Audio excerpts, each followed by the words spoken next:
And we are live. Hey up, Sofa Squad, and welcome to the latest edition of On the Sofa 43. And have we got a show for you this evening? At the moment, I'm on my own, but hopefully, I will have a couple of people joining me later on. But we'll see. We'll see how how we get on. As always, we've got my one and only patron, Greg Hartwick, in the side chat. So hello to a up to my chum, to Greg Hartwick, and he's asking how our friend Stall is doing, and I think he's doing okay. He was on the show a couple of weeks ago, and we've got Godless Sewing with us as well. Hello, Godless Sewing. Welcome. If you want to join, you're more than welcome. I've left a link in the usual. I've left links in the usual places. So yeah, you're more than welcome to join if you want to do so. So so let's crack on, shall we, with Tory twats.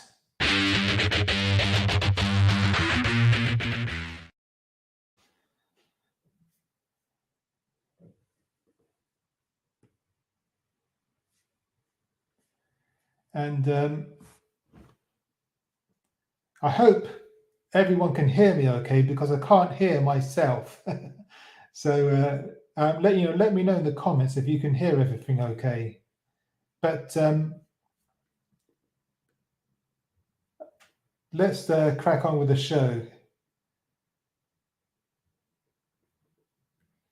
If I can find the right thing. Here we go. Let's start off with our old favourite, Matt Hancock. Yeah, he's back. He's back in the news anyway. Matt Hancock broke rules with Dido Harding COVID appointment, court fines. This is from The Independent. Government failed to comply with equality duty in appointing Tory peer and her ex-Sainsbury colleague.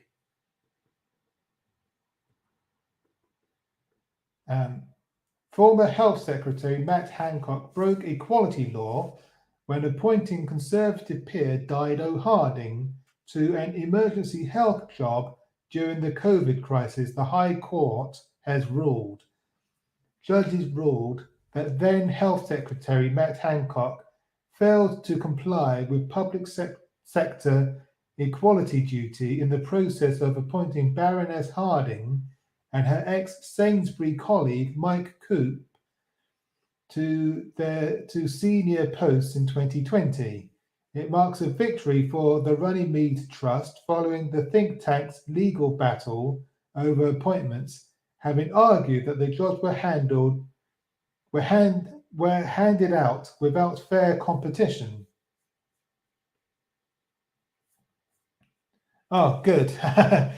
Both Greg and Godless are both saying that everything sounds good. So brilliant. That's a relief. So yeah, this is our old friend Matt Hancock breaking the law. It's been proved. It's been at the High Court that he broke the law. But will there be any consequences? I think that's highly unlikely. But it just there's more evidence of corruption, in the heart of the Tory government. This Tory government is, in my opinion, the most corrupt government we've had. This side of World War II. Certainly the most corrupt government in my lifetime. So, this is just more evidence of that.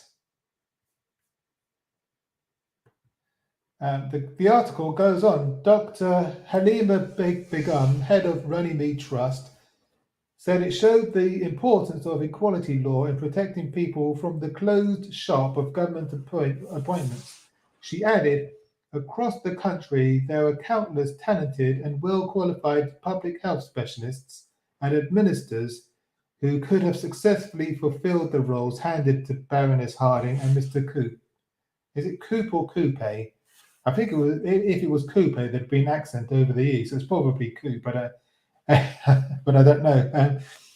But anyway, 2 judges ruled that Mr. Hancock broke the law by appointing Baroness Harding as chair of the National Institute for Health Protection and Mr. Coop as director of testing at Test and Trace.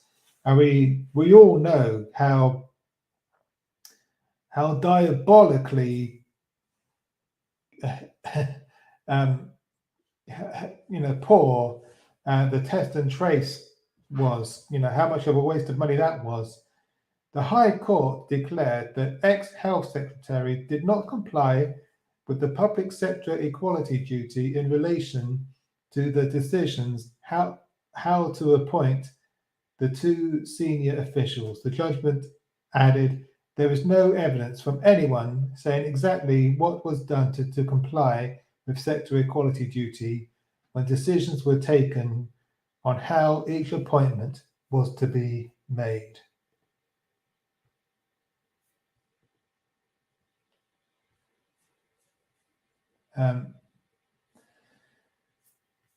We've got Purple in the side chat as well. Greetings, sentient beings.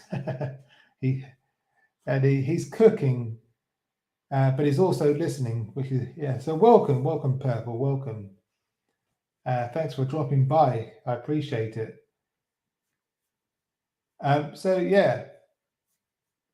Tory corruption, no change there.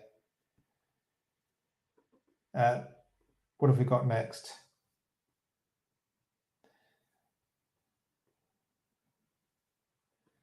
Let's see. Yes, here we go. From the Mirror. Boris Johnson condemned by scientists for axing COVID isolation as Partygate distraction. Yeah. So, this is the news that Boris Johnson is planning to axe the COVID isolation restrictions. Oh, hang on. Godless Sowen is saying something here. So Matt Hancock gets to break the law and keep his job. This reminds me of when Michael Gove said that he's a cokehead and no one reacted. Yes, exactly. Yeah. Back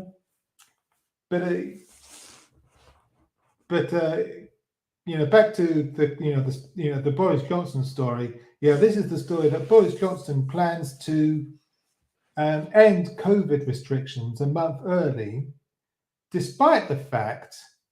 Oh, and we've got Jenny Morgan in the chat. Hello, welcome. Thanks for joining.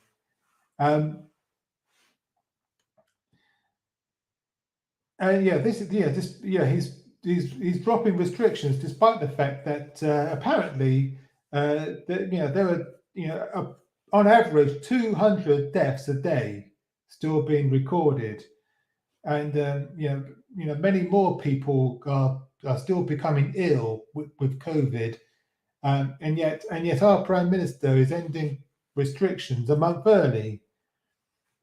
And the Daily Mirror is saying that he he's axing these COVID isolation. He's doing this as a party gate distraction. The article says this: Boris Johnson's sudden vow to ditch COVID rules was condemned by one of his own scientific advisors last night. This is on the 12th of February. The move was criticised as an attempt to save his job by distracting attention from the Partygate scandal and currying favour with the public. And also, I think, currying favour with his backbenchers who are critical of the restrictions and don't want the restrictions in place, and are putting political pressure on him to remove the restrictions as soon as possible. This is all part of Operation Save Big Dog. The pathetic plan that he has put in place to save his own skin, his own political skin. The article goes on. Experts say they were taken by surprise by the announcement, which put millions at risk. Professor Susan Mitchie of the SAGE Committee said, "It's too early to lift the self-isolation rules when we still have over 200 deaths a day." She said SAGE estimated that the protective behaviour such as masks and self-isolation cut transmission 20 to 45%. Removing these protections is a political, not a public health decision, conveniently distracting from the PM and colleagues' breaking of COVID-19 rules, she added. So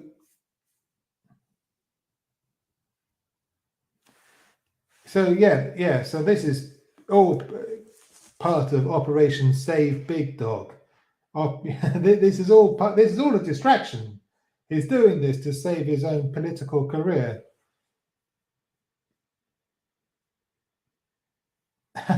Jenny Morgan is saying 200 dead Tories a day. Congrats. Oh dear. Yes.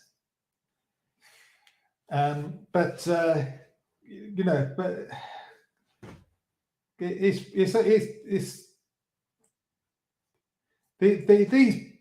Boris Johnson has a lot to answer for, and indeed the whole Conservative Party has a lot to answer for.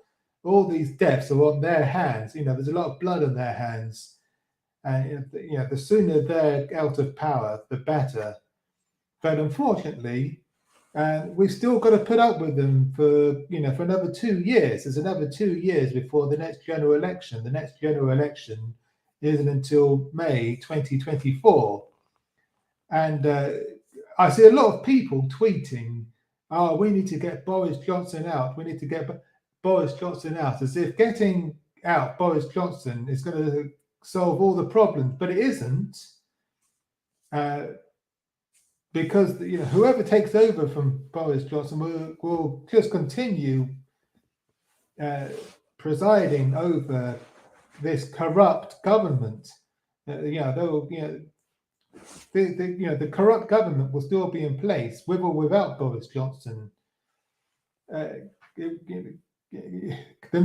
next leader of the Conservative Party, and by extension, the next Prime Minister will be just as bad, if not worse, than Boris Johnson. So getting rid of Boris Johnson is not going to solve anything.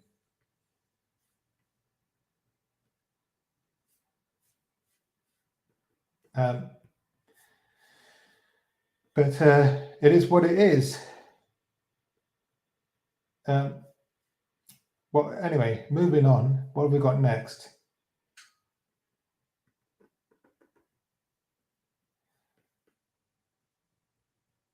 Talking of Partygate, Boris. This is from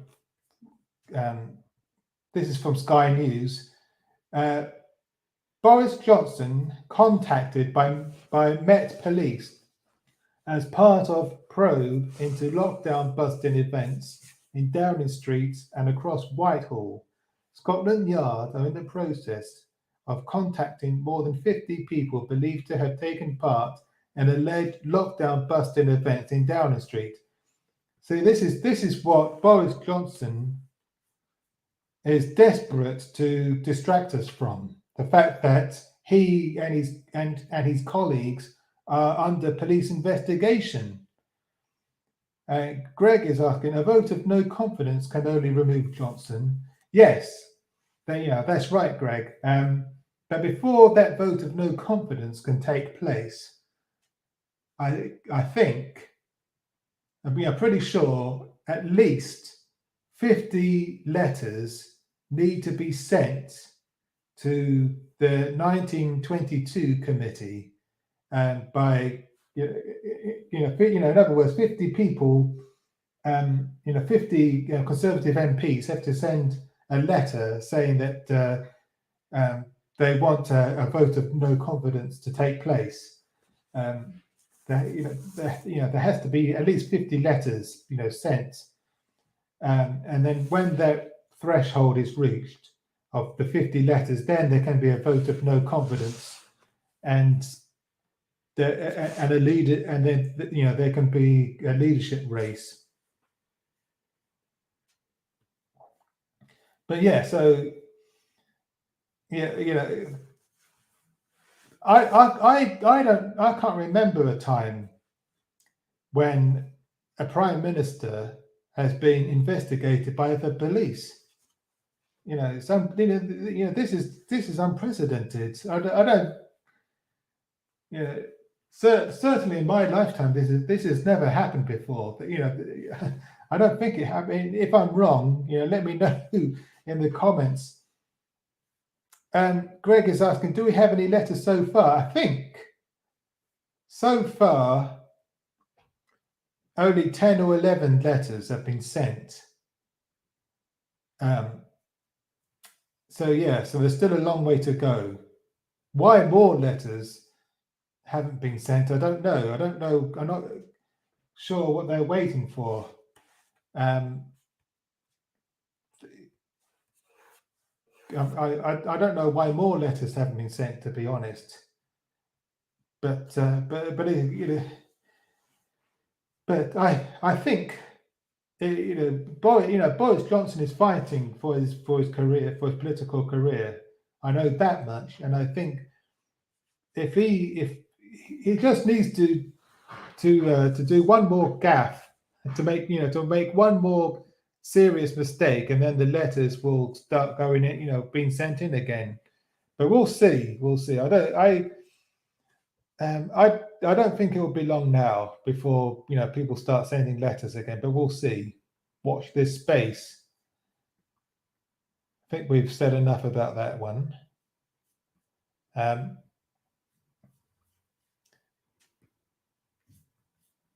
Can you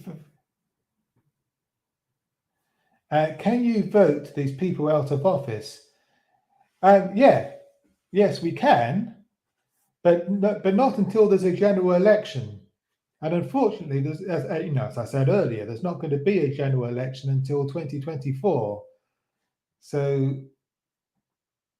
and Jenny is saying, I heard today that Trumpy boy is about to be subpoenaed. Ah, that's interesting. So we'll see what comes of that. That could be interesting. What are we? Let's see what's next.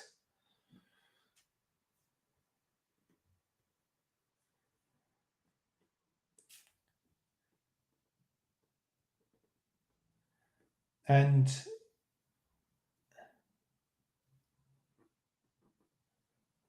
talking of distractions, Tory MP calls for Somerset to have its own time zone.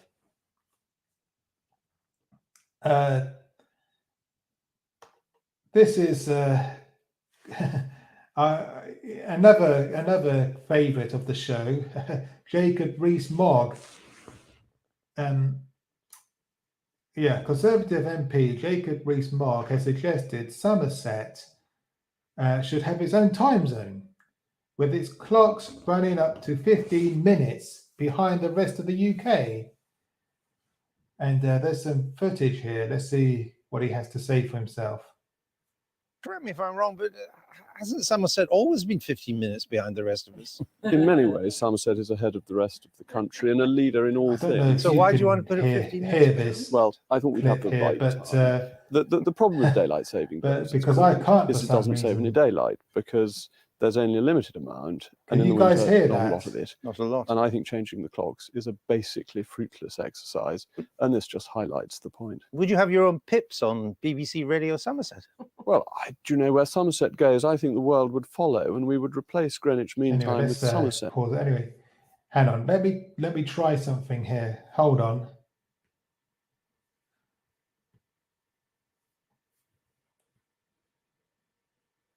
It's saying it's connected.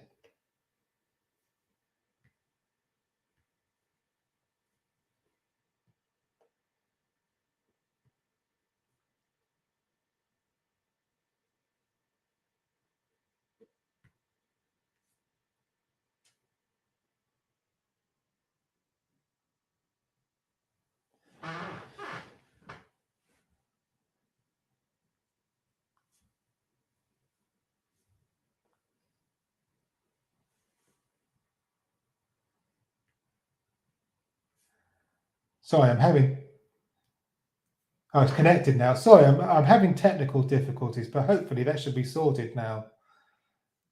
So let's... That meantime. We stick a bit of... Anyway, let's just read the article.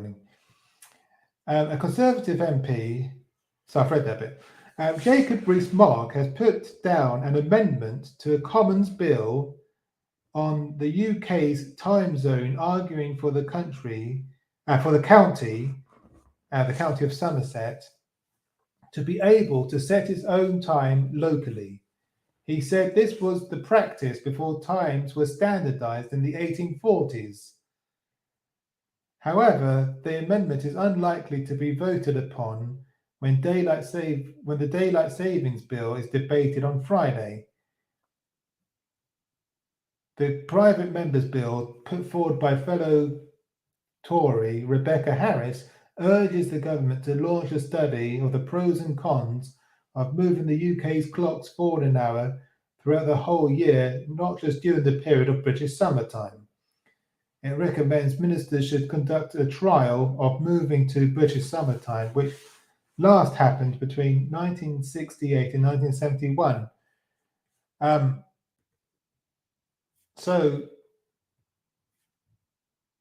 So again,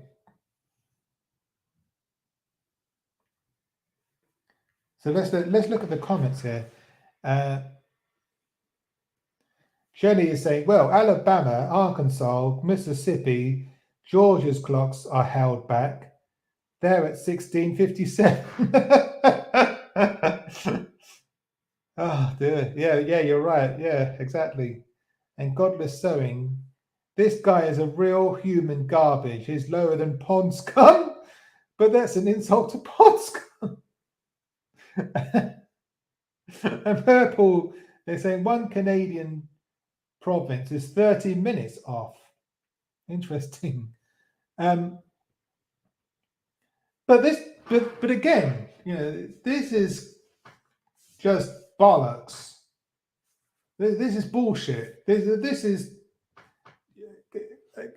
is another distraction, another way of distracting people from the fact that our Prime Minister is being investigated by the police. Because of these parties that took place in 2020 when everyone else was in lockdown. This is what is known as a dead cat.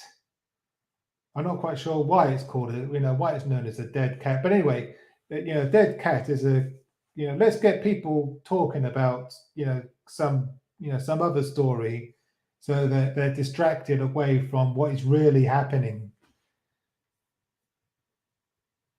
God bless. I'm not a fan of Mr. Somerset and his nanny. No, never am I. So yeah, this is more bullshit to distract us from what is really going on. And what is really going on is stuff like this. This is from the Mirror. Exclusive. A quarter of Boris Johnson's cabinet took Russia-linked cash as Tories head to conference. Tory coffers have been swelled by £2 million from donors with Russian links since Boris Johnson became Prime Minister, and a quarter of ministers attending cabinet have benefited from cash from just 3 well-connected sources. This is from Mikey Smith, Whitehall correspondent, and Nigel Nelson, political editor of the Daily Mirror.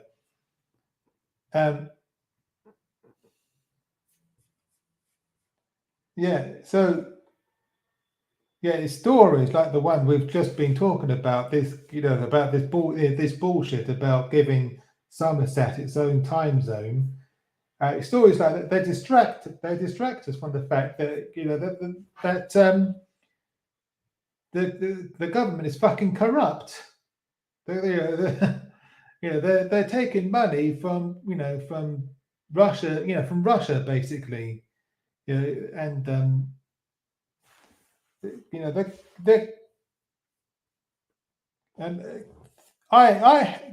you'd think that this would be all over the mainstream media.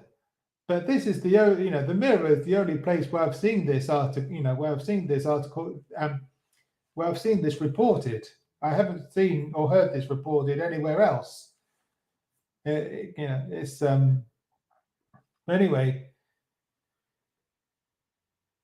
The article goes on. It comes as the Prime Minister shows off his new cabinet at Tory party conference in Manchester, where a huge delivery of alcohol was seen being delivered for party faithful to enjoy.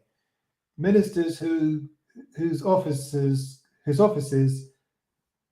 or constituencies benefited include Deputy Prime Minister Dominic Raab, Chancellor Rishi Sunak, and 5 other members of Parliament who attend cabinet.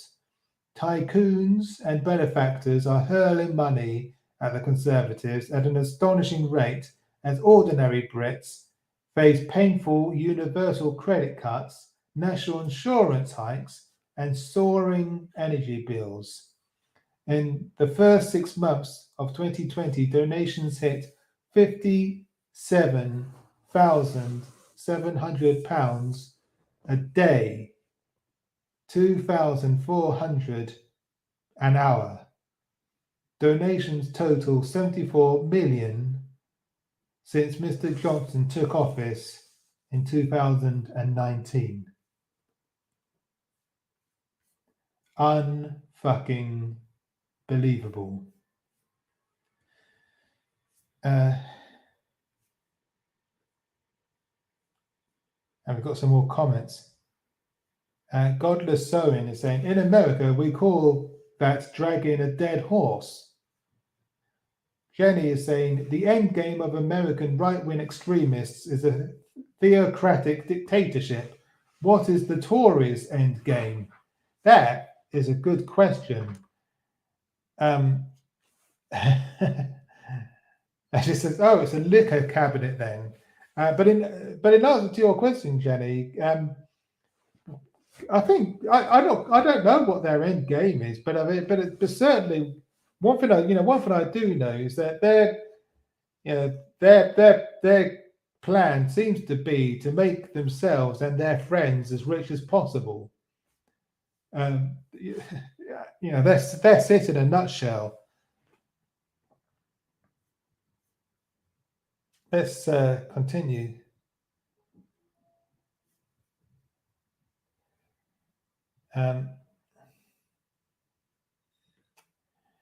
What else is happening? Oh, yes.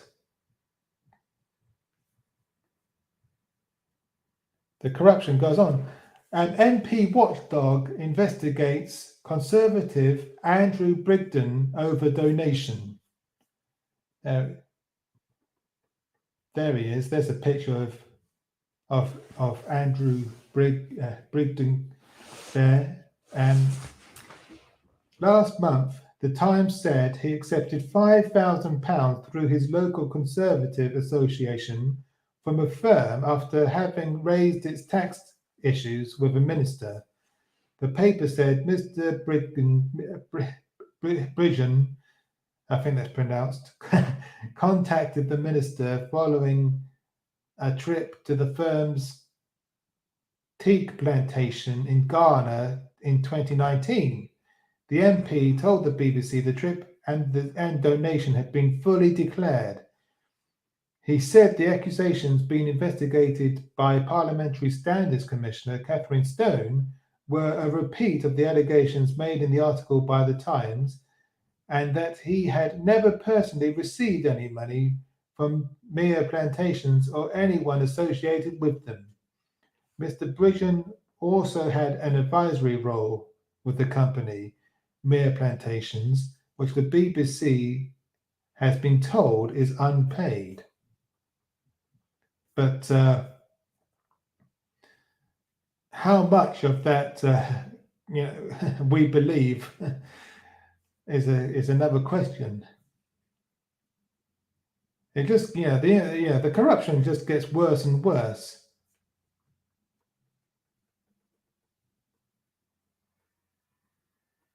According to his declaration to the Electoral Commission, Mr. Bridgen's trip to Ghana in August 2019, paid for by Mere Plantations, was worth £3,300. So, yes, nothing to see here.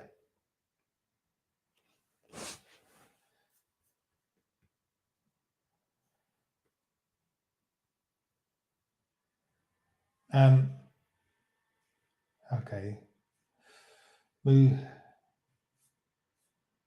Moving on.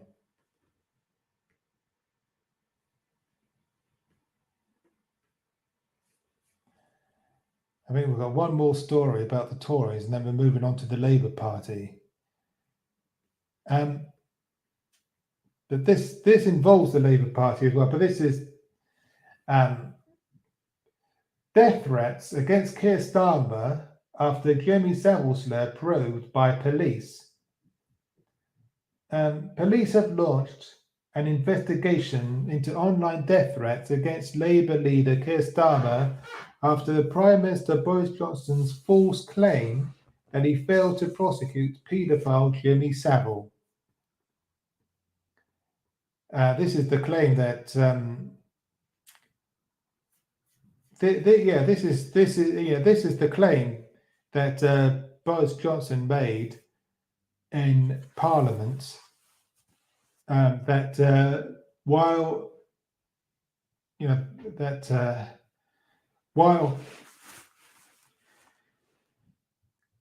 Keir Starmer was the was a QC, he failed to prosecute. He personally failed to prosecute Jimmy Savile, but of course it was he was not the lawyer in charge of that case. So it was a false claim basically, but because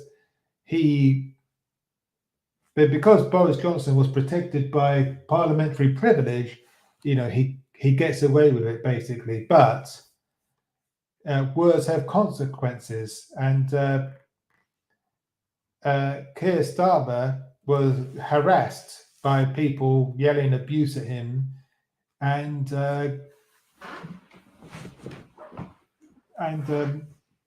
he's been given death threats as well because of this. The article goes on. Documents, including a batch of messages from users of the Telegram app who appear to be identifiable, were sent to Scotland Yard by the Centre for Countering Digital Hate on Friday. They include calls for Keir Starmer to be executed, the Observer reports. A Metropolitan Police spokesman said on Friday, the 11th of February, police received a third-party report relating to allegations of malicious communications made against a serving Member of Parliament. An investigation is ongoing. No arrests have yet been made. A Labour source said extremists did not like the Labour leader because he spent years helping to prosecute them.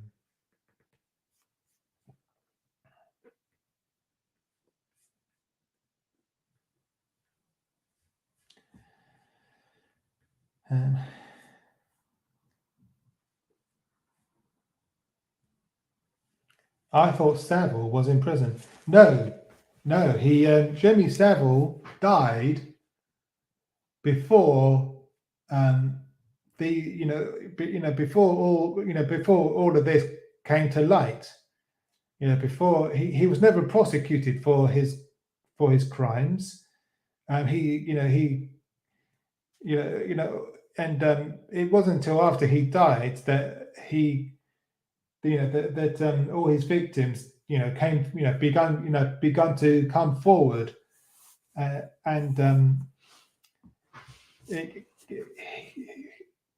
he's probably the most prolific paedophile in this country, and there's over 200 accusations against him.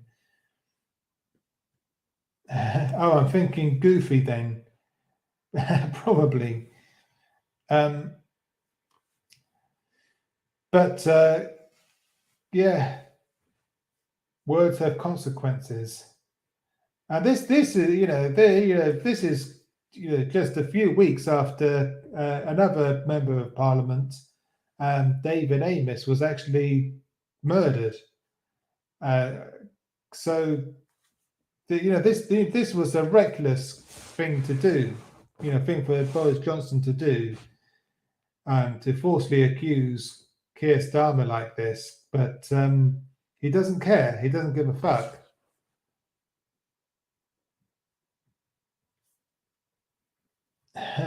Yeah, Greg is saying he could have been a Catholic priest. Well, yes, indeed. Savile could have been. Yeah. I thought you meant Savile. Yeah.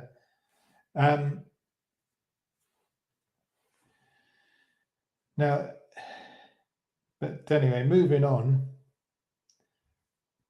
We now move from Tory twats to Labour woes.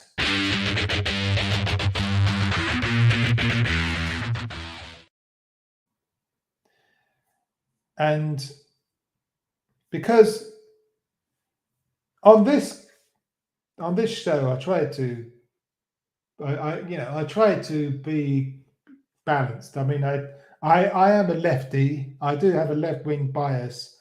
I know I do talk a lot more about the Tories than the Labour Party, but I do try to criticise the Labour Party as well. So hence this section of the show. Labour woes, and the first Labour woe is this one. Labour MP Neil Coyle suspended over racist comment claim. And there he is. There's Neil Coyle, and he's a Labour Member of Parliament who was, who was consistently criticising the former leader of the Labour Party, Jeremy Corbyn. He was always criticising him and doing everything that he could to undermine Jeremy Corbyn's leadership, and now he's been suspended by the Labour Party, for making a racial slur. The journalist made this. The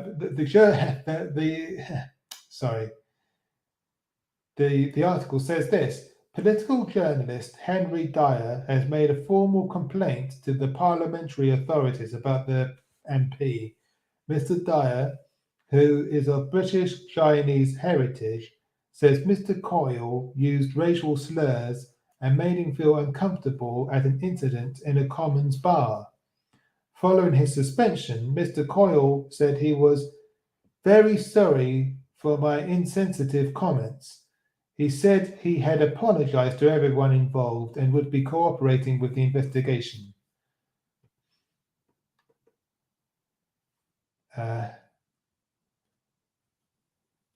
In a later statement, he said he was devastated to be in this situation through my own fault and would take every step necessary to improve myself. I hope to reprove my Labour values and have the whip restored in due course. Mr. Dyer later confirmed Mr. Coyle had offered his apologies for his inappropriate actions and reiterated that he will be complying with the Labour Party's investigation.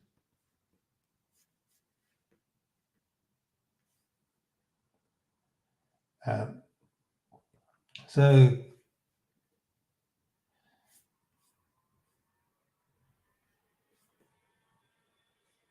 why are they always racist? Yikes! Yeah, unfortunately, there's a lot of it about both. In both the Labour Party and the Conservative Party, there's a lot of anti-Semitism and there's a lot of Islamophobia as well. And Jenny's saying, "I've got to drive home. We'll come back." Okay, good. Have a safe journey. And what have we got next? Oh, hang on. Let's see.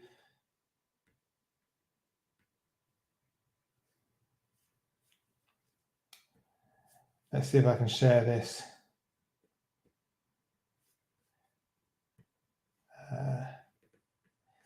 Yes, this is a good one. Labour blew $1.3 million pursuing anti-Semitism leakers. This is from the electronic Intifada, if I pronounce that correctly. And there's a photo of the Labour leader, Keir Starmer, there. A secret document obtained by the electronic Intifada reveals that the UK Labour Party wasted $1.3 million pursuing the leakers of a report on alleged anti-Semitism. Several staffers were suspended and ultimately pushed out, despite an inconclusive investigation. The original April 2020 report showed how Labour had sabotaged left-wing leader Jeremy Corbyn. Despite the extraordinary lengths Labour went to suppress the leaked report, a Labour lawyer concedes in the secret document that there was an overriding public interest in publishing at least some of it. You can read extracts of the highly confidential document on this page. It is dated 14th of September 2020 and addressed to the Information Commissioner's Office, the UK's official data regulator. More than $1.3 million was allocated to specialist lawyers, consultants, and forensic investigators, the secret document says. They issued legal threats to publishers of the leaked report and confiscated Labour staffers' laptops for investigation.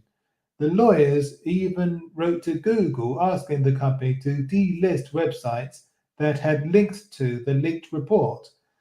The Silicon Valley monolith declined to comply. The revelations in the secret document will worry members concerned about the party's escalating financial crisis since Corbyn's right-wing successor, Keir Starmer, took over in April 2020. Because Godless Sewing is saying that's a lot of money to spend just to find out who was a rat. Yes, exactly.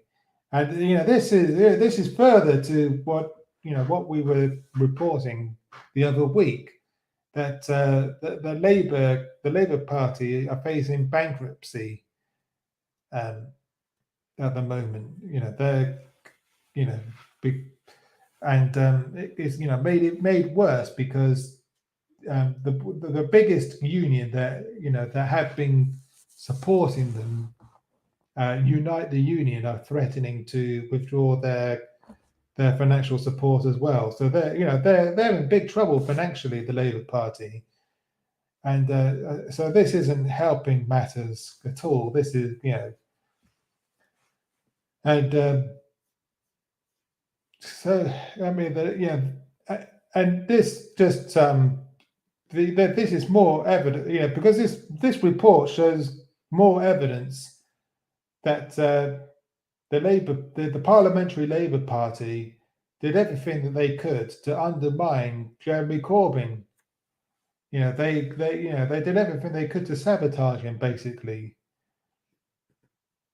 and it makes me sick. It really does. I mean, we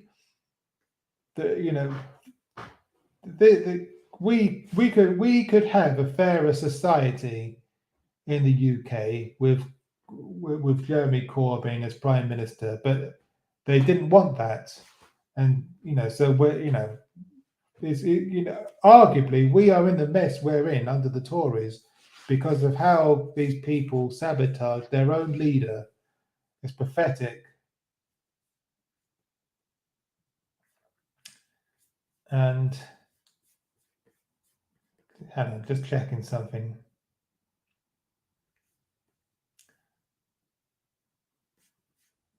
No, okay, fine. So, yeah,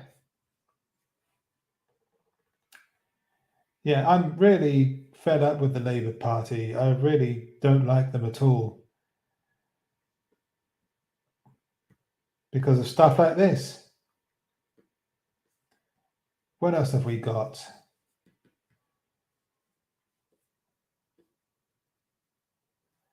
I don't think I think we did that one last week.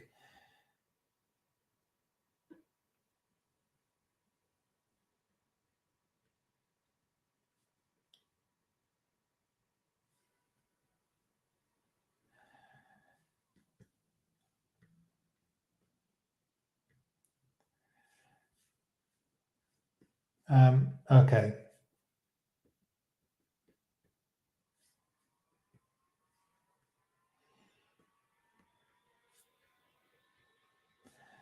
Yes, Labour will look at naming and shaming scheme for people convicted of buying drugs. Chair of APPG on drugs and alcohol says it would do little, if anything, to reduce drug usage. A Labour government would look at introducing a scheme naming and shaming those who are convicted of buying illegal drugs, a shadow minister has suggested. In an apparent toughening of the party's stance on drug use, Steve Reed, the Shadow Justice Secretary, hit out at the trail of destruction the drugs trade caused on the streets across the country. He also accused the Conservative of being soft on crime and said former Labour Prime Minister Tony Blair was right in his approach in the 90s with the slogan "Toughen crime, toughen the causes of crime." Tory cabinet ministers, including Home Secretary Priti Patel, have previously floated similar policies, repeatedly vowing to name and shame middle-class drug users. But a charity specialising in drug law said it was nonsense, that naming and shaming could have a deterrent effect, and said both of the main political parties operated in an evidence-free zone in regards to drug policy. And Labour MP Dan Carden, who chairs the APPG on drugs and alcohol, said the approach would do little, if anything, to reduce drug usage or tackle violent crime, but would add to the stigma preventing people seeking support. And I think I've got that tweet as well that they're alluding to here. Yes, here we go. Let's see if I can bring it up. Let's stop sharing this and share. Yes, this is his tweet. Dan Carden MP tweeted this: naming and shaming recreational drug users would do little, if anything, to reduce drug usage or tackle violent crime, but would add to the stigma that stops so many people seeking the support they need. We need an evidence-led, health-based approach.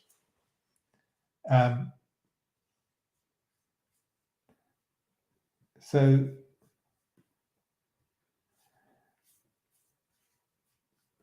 Jenny's saying, Judge, you took acid, bad, you're bad, shame, shame, shame. Acid head, like what? But yeah, this is, this policy is pathetic. It is, Dan Carden is right. It will do little or next to nothing to stop, because we need to get to the root cause of why of why people feel the need to take these drugs, and naming and shaming them is not going to stop them from taking drugs. It's not going to change anything. It's going to do more harm than good. And as the article said, Priti Patel from the Conservative Party came up with a similar idea herself. So, and it just seems to me that the Labour Party under Keir Starmer are becoming more and more like the Conservative Party. So, yeah,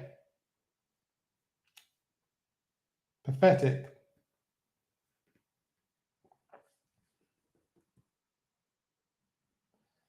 What else have we got here? Hang on.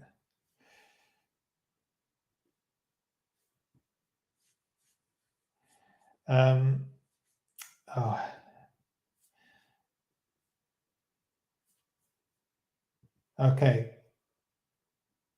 So that's the end of Labour woes anyway. And so yeah. And of course, the other big story is the story about Prince Andrew. So let's see if we can share that one.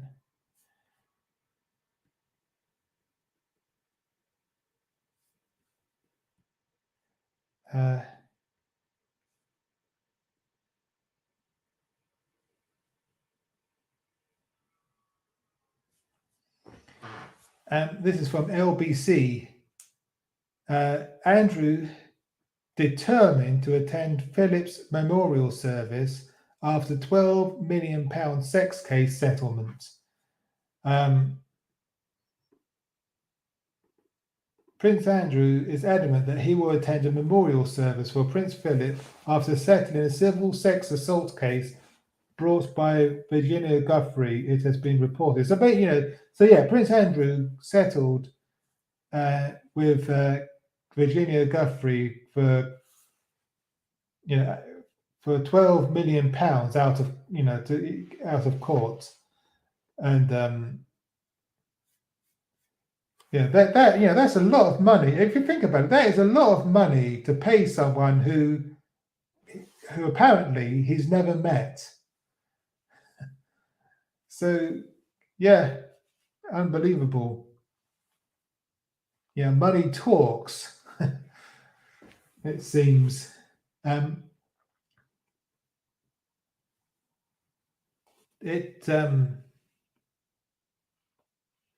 article goes on. If he attends, it is likely to be his first public appearance since the settlement of the case, which is reported to be more than £12 million and was agreed between lawyers in New York after a sensational development on Tuesday. However, the paper hinted that there are concerns Andrew's presence will overshadow the service. It comes as the paper also suggested that Miss Guthrie has agreed to a period of silence under the terms of her out-of-court settlement, set to be paid in part by the Queen with the Duke of York. The move is understood to try and draw a line under the scandal before the Platinum Jubilee celebrations later this year, which he has been told to stay away from.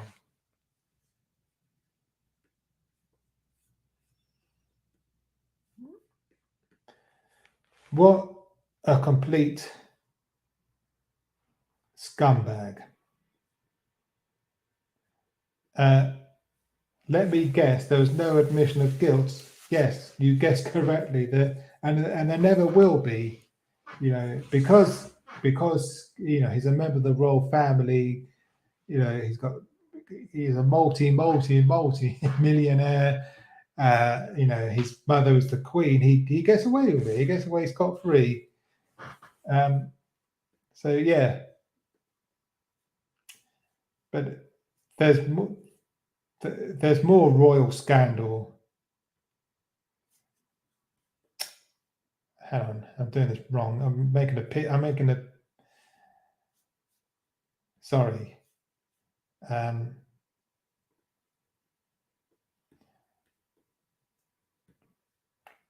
Okay. Let's share this one. This is the last story.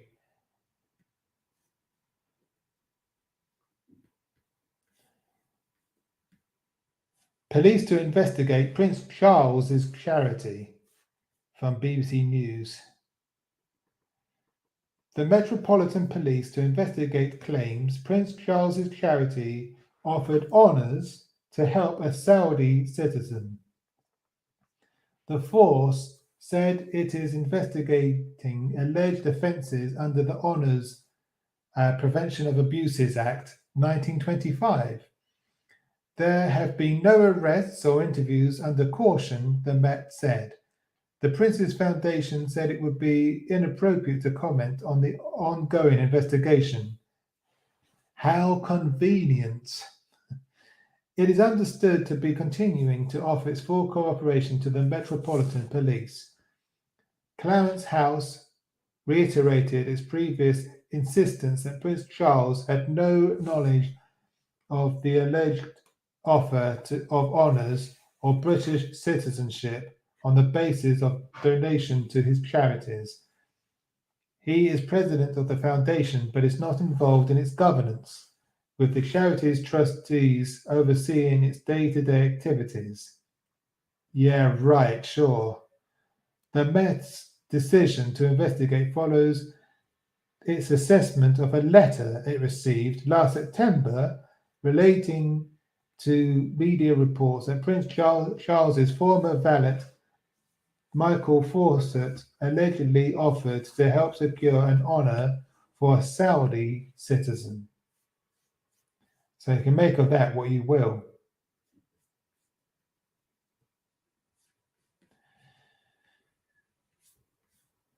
Yeah.